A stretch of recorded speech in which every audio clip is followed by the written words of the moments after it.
Hi guys, welcome back to my another mini blog. তো আমি ফিরছিলাম স্কুল থেকে, আর আজকে আমার খেতে ইচ্ছে করছিল পাস্তা সন্ধ্যেবেলা ইভিনিং স্ন্যাক্সে। তো তার জন্য আমি এখানে বেসিক জিনিসগুলো কেটে নিয়েছি, অনিয়ন, গার্লিক অ্যান্ড জিঞ্জার, আর এখানে ছিল টমেটো, আর এখানে হচ্ছিল পাস্তার জন্য জলটা গরম। আর এখানে আমি দুটো রাকেশের পাস্তা নিয়ে নিয়েছি।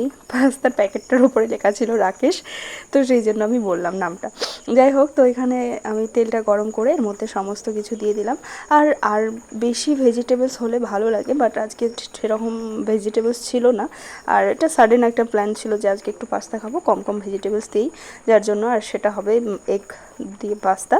তো এখানে আমি দুটো এগ ফাটিয়ে দিলাম, দিয়ে সেগুলোকে এখন এইভাবে ভুজিয়া টাইপের করে নেব। দেন সেটাকে অনেকক্ষণ নাড়াচাড়া করার পর পাস্তাটাকেও দিয়ে দিয়েছি, আর পাস্তাটাকে দিয়ে এইভাবে নাড়াচাড়া করিয়ে নেব কিছুক্ষণ।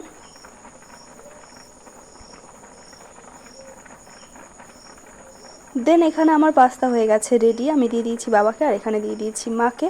আর আমি একটু নিয়েছি বিকজ এটাতে প্রচুর প্রচুর গাইস ইয়ে থাকে, ময়দা থাকে, যার জন্য একটু খেলে আমার ওয়েট গেইন হয়ে যায়। এই ছিল আজকের পাস্তা।